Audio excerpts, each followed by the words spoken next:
Give the floor to Nat to close this session on behalf of the Nordic countries and Nordic ambassadors. Firstly, thanks and tribute to Nat, to you personally, and all of TASC who have been contributing to the success this occasion. The Nordic ambassadors have been very keen and enthusiastic, but without your help we wouldn't have organized anything like that. So big thanks to you. And secondly, naturally to the chairs, or the chairs who have been leading us in three groups very successfully, and thirdly to the speakers. We have had very high level of interventions, presentations, inspiring and interesting. That has been also fantastic. And the most fantastic has been the audience itself. You have been wonderful, very eager in discussion, very contributing, and also very inspiring. We owe very much to all of you, so thank you very much. Time to capture a bit of what we've heard here today, and with even greater difficulty try and read my own handwriting here. We've had many expert presentations. I think we've had a wealth of facts and analysis and insight, and in turn that's fueled a very lively discussion. And I hope it's led to some clarity, not just about the Nordic models and the detail of how they work, but also about the choices that we in Ireland have about our own future. And I think Mary Murphy spoke very well about the policy transfer and how important that is, and how it happens on different levels in terms of how ideas travel across. And that's, to a certain extent, what TASC is about. As an independent, progressive think tank, acting independently with no state funding, we're interested in making Ireland a more equal society, and one where policy is evidence-based, and that's really what we're about. We want Ireland to be a better place, and lots of people, I think, evidently want that, but how do we do it? And how do we make Ireland a better place in which to live? Today we learned a lot about the Nordic models. I'm very grateful to everyone who spoke, and particularly those who travelled distances to be here. And in turn I hope we've given our Nordic colleagues some food for thought themselves and lessons that they can use. Not just learning from each other's mistakes, but also learning from the things that we do well. I think we've learned a lot of lessons for Ireland today. We've looked at evidence of what might work here and what might not, but Paddy Kirby mentioned the need to look at some fundamental questions about what we're doing and where we want to go. And the higher level evidence suggests that equality has a lot to do with what we're trying to achieve. The evidence from the Spirit level and other studies show that it's a book of evidence about how, over the decades, the benefits of equality remain visible. And so it's not surprising that the Nordic countries are among the most equal countries in Europe when it comes to income equality, but also a range of different social inequalities. And so the evidence suggests one thing we can learn is that the more equal Nordic models compared to the Irish more unequal society, that partially explains their resilience to global financial crisis in terms of their long-term development. Now, it's often said that the Nordic countries are too different from Ireland. And hopefully we've unpacked that a bit today and challenged that idea. But the idea still remains that we couldn't possibly become like them, because their history is too different and they pay too much tax. And I think this Irish exceptionalism is one of our national psychoses. That there's so many similarities between Ireland and the Nordic countries, and we've seen a lot of that today. And not just the fact that Ireland and most of our cities were founded by the Vikings, and was part of a Nordic civilization for centuries indeed, if you count our history. So much so that I know some of our Nordic colleagues have come and gone so fast they mightn't have seen the tourists wearing the horned helmets, being driven around the city in a six-wheel drive amphibious landing craft on a Viking tour of Dublin, which is part of our familiar sights on a daily basis. But indeed Denmark, Finland, Iceland, Ireland, Norway, Sweden share a lot of similarities. A peripheral geographical location in Europe. Small, open economies facing the challenges of increasing globalization. A desire to develop high-tech industries. We've all advanced dramatically in the 20th century. We're among the 10 longest-lasting democratic regimes in the world for unbroken continuity of representative democracy. We have similar cultures in terms of a blend of strong individualism combined with the social solidarity. And we have to put up with difficult weather. And there's much that is similar between Ireland and the Nordic countries, and equally I think we've learned today there's much that's different between the Nordic countries themselves. And not least Iceland, we've seen that they had their neoliberal experiment and their desire perhaps to move away from the Nordic model, and both Baldur and Padder spoke a lot about that. I think that's very important that we see the differences between the Nordic models in terms of their institutions, their policies, the details of how they're constructed, while at the same time that they're guided by a shared set of values at a higher level.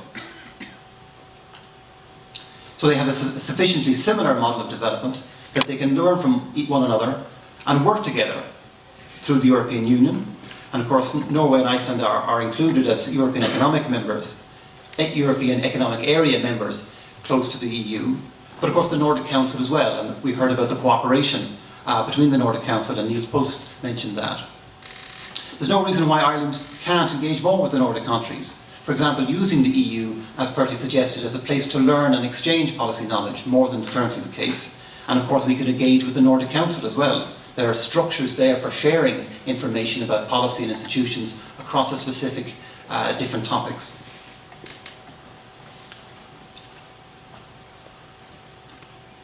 It's also very important to remember that there's some things that we do better than the Nordic countries. The IDA, we talked about the difficulties, the long-term structural problems in our economy of foreign direct investment. But our IDA is world class, and many countries seek to copy what we have done in the IDA in terms of attracting foreign investment. Likewise, our maternity care.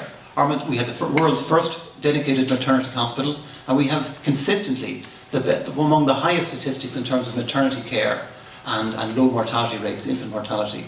And so we have real successes, not least in civil society. The fact that we can have an amateur-run organisation which can build our largest national stadium without any CEO needing huge profit.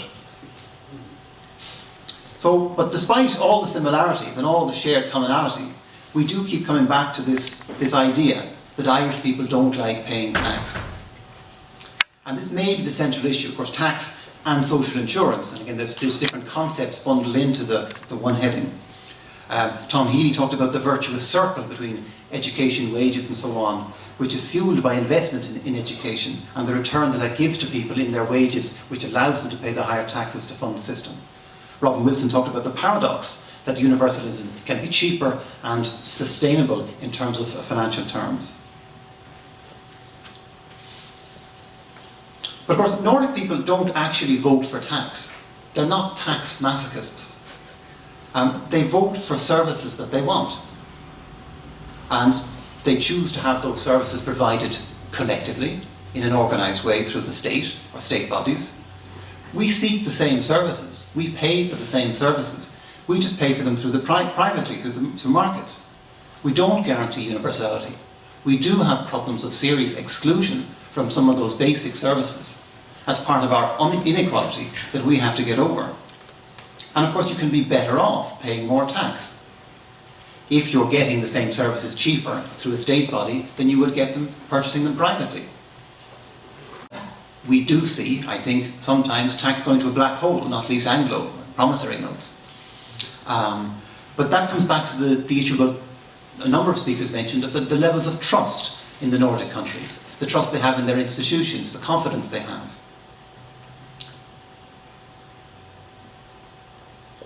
So, in all of that, there's plenty of scope for Ireland to strengthen its tax, social insurance systems, to look to reinforce their institutions. But it's not a utopia. We learned from a number of speakers, Torben Andersen, Karen McGann and others, talked about the toughness of the active labour market in these countries. Not talking about a utopia. I mean, it's a different way of doing things, but in some ways it might seem tougher or harder than, in fact, our own system in some ways. It's not that we're all going to be nicer to each other if we move towards a Nordic model. But we do have to get over this question of trust, or rather the lack of trust, in our own institutions. I think a number of people mentioned local government, and indeed Torben Andersen mentioned the role of local government in the Nordic countries. I think it's very important that you pay your money to a local government and you see that money spent in a local school. In Ireland, research has been done which shows that over time you can see that more money is spent in the constituencies of the ministers. And so if you're paying tax in the wrong constituency because you don't have a minister, then you get less money spent, and that's disgraceful. And we need more openness and transparency that allows us to nail that and stop that. And I think if you had a local situation, Irish people are very local, yet we have the weakest local government in Europe, except possibly for Malta. And there's obviously reasons for that. And we are criticised by the EU for not implementing subsidiarity.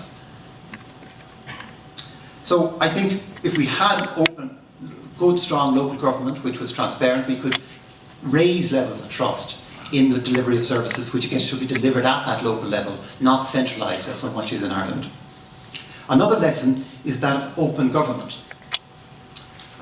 We're rightly proud of our Freedom of Information Act, brought in 1997, and of course it was rolled back on, and we hope it will be restored by the current government and strengthened further. But the world's first Freedom of Information Act was in 1766 in Sweden, a combined Freedom of Information and Freedom of the Press Act, when they were establishing these kind of basic concepts of a modern representative democracy. And that idea of openness, access to documents, let's see the facts, let's see the background papers, the briefings, the research, permeates throughout the Nordic countries. And I think it again explains why they have managed to attain a higher level of consistent trust in institutions, because if people don't like what they're hearing, they say, well, show us the papers, show us the facts, let's see the detail behind it. And of course civil society and journalists and researchers have this, can use this to access information. And in key, getting the reasons for policy decisions, I think, would raise people's confidence. So there's much we can do in Ireland to engage in a wholesale transformation of our public services. I mean, we have not lost our sovereignty. We might be sharing it in an interdependent market, but we haven't given it to the EU IMF. And I think for a long time in the past, we used to be told that Brussels refused to let us do things, or Brussels made us do things that were unpopular. Now we're telling us the IMF is making us do things. But I've spoken to people who've spoken to the IMF, and they've asked them, well, you know, could we raise tax instead, rather than cutting services? The IMF says, yes, you have to pay the money you've borrowed, you have to pay it back, but you choose. We chose the detail that's in the memorandum. We can change the detail that has been agreed as long as we pay the money we owe. It won't be easy, but we have choices. So we have hundreds of important choices we can make in the tax system. The rules about how tax work, what we tax, what tax breaks exist, what are their limits, what are the rates and bans and so on. We have thousands of spending decisions in the budget. Just to take the example of education and the detail of where we spend money in education and the efficiency we get there, and Tom Healy and Cara McGann talked about that as well. And we have thousands of others of rules and regulations created by law, policies and strategies for the management and improved efficiency of public services. And all of this is within the sovereignty that we have. And there's plenty to be getting on with. In brief, we can change where we tax, where we spend, and how we regulate and organise the public and private sectors. Okay, our spending in 2011 is currently about €16 billion higher than our revenue. But there's, as I say, different ways to address that. And the strategy for addressing it shouldn't just be a budgetary exercise of accounting. How will we get by this year? Scrape by and tick the box that we've made our targets. We need to think about the model that lies at the end of this road. Bertie talked about the role of the state coming back in, and Pader talked about the role, the interaction between the state and markets and that relationship, and I think that's very important. Others talked about avoiding repeating our mistakes, putting back in place the model that brought us to where we are today. David Begg talked about the fourth crisis in a row that we've arrived at. That sort of illustrates the fact that we really have to change the model of social and economic development. It won't be easy, but it doesn't require that we sacrifice equality in order to balance the budget. And Jukka Pekkarinen talked about his surprise of the similarities between the Finnish crisis and the Irish crisis, despite the different environmental differences and circumstances in terms of currency and global factors and so on. But that there are patterns there that Finland used the crisis, perhaps not in the most efficient way, but got there and transformed itself. and we are in a similar crisis, and we too can transform ourselves. So in 20 years' time, we are in a very different society. So the budget decisions that are happening in this month, or early next month, are central to today's debate about where we're going to, because if we take the decisions to cut more and tax less, not restoring stability to our tax system, we're taking a clear path towards restoring the old model, which is a miserly model of an eviscerated state providing second-class services, which not everybody gets to benefit from through an inefficient or less efficient means-tested system. So the budget decisions need to be part of a strategy to make Ireland a better country. We need to look at what outcomes we want to achieve, along with what is the role of the public and private sector in realising those outcomes.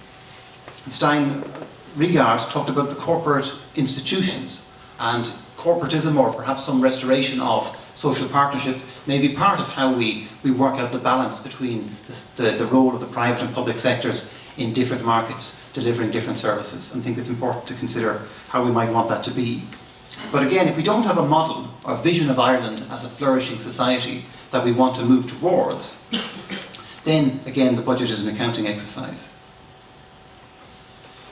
Another way, I think, in which we can increase trust in institutions and also increase people's confidence about taxation is if we had more facts and figures about, well, what is the distribution of income? Who has what wealth? And look at the evidence about who's paying and who's gaining from tax and social insurance. We don't have a distribution analysis before and after our budgets, although TASC has called for equality proofing in advance. And we did some audit of last year's budget and found that people on lower incomes did suffer more, and that women were more badly affected than men, and particularly lone parents were more badly affected by the last set of budget changes and welfare changes. So it's important that we do these analyses to see who has been most affected, look at the evidence. And it's not just evidence for one budget, but we need to do this much more comprehensively, to look at the evidence of where this is getting us to, not just as an economy, but as a society, and the social damage that would be done if we don't consider the long-term direction we're going in.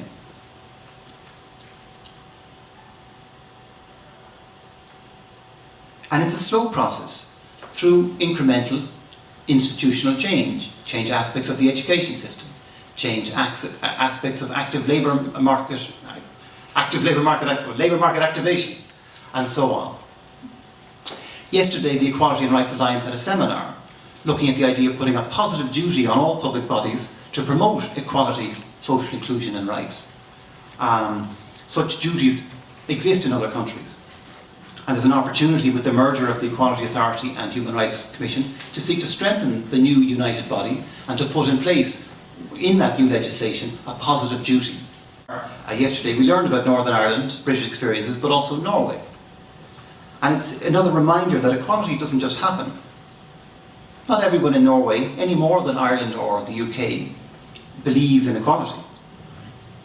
They're not born differently from us. There's institutions change behaviour, and legal requirements, processes, reports, monitoring are part of a systematic process of telling public bodies what their duties are and ensuring that they stick to those duties, including a duty to respect and advance equality, to stand up for the values and vision of a society, whether it is a Nordic model or whatever model we might choose to have.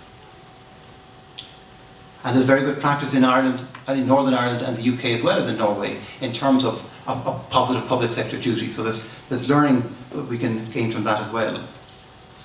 So what I hope today's seminar has demonstrated is while that there are very big differences between Ireland and the Nordic countries on the high level, the reasons for those differences are due in large part to a lot of small differences. Small decisions, political decisions, institutional differences, which are available to us as a large set of political possibilities that we can change, not all at once, but incrementally, if we have a vision of where we want to go. Patrick Kirby talked about the need for a robust debate, and I think we've had something of a robust debate today, and I welcome that. And we need to have more of that. And again, Robin Wilson warned us about the risks of a passive revolution, that we might miss the opportunity to achieve change. Because, again, to come back to what Mary Murphy said, the opportunity for policy transfer, for change, requires there to be a political opportunity. And of course, in a time of crisis like this, we have a political opportunity. And it's important that we do our best to seize that. So we could do much worse in Ireland than looking at the Nordic models for inspiration. Planning that when we do close the deficit, and while we close the deficit and rebuild the economy, it's part of a process of moving towards a new model of social and economic development, based on equality and quality of life for everyone in Ireland. So, just to conclude, I want to thank everyone who made today possible, to the staff in Croke Park and sound and video, to Sylvia and Alex, Kay and Ethan, Nina and others in TASC who've been helping run the event, to all of our speakers and chairs again, very grateful for their participation, to the staff at the three embassies for their support, particularly the three ambassadors for their enthusiasm and support for this project. And more importantly, for opening up a deeper engagement, perhaps, between Ireland and their countries about how we can learn from each other in both directions and see how we can cooperate on the idea of a model of development and support each other to prosper in what is a challenging world and a changing world. So, for everybody here today, thank you for your participation as well. In terms of what next, we're videoing today's conference. The videos will be available on our website. You can join our email list there, and likewise, if we're having future events and future developments on the theme of Ireland's model of development, there'll be information there as well, and you can sign up for that. So, once again, thank you.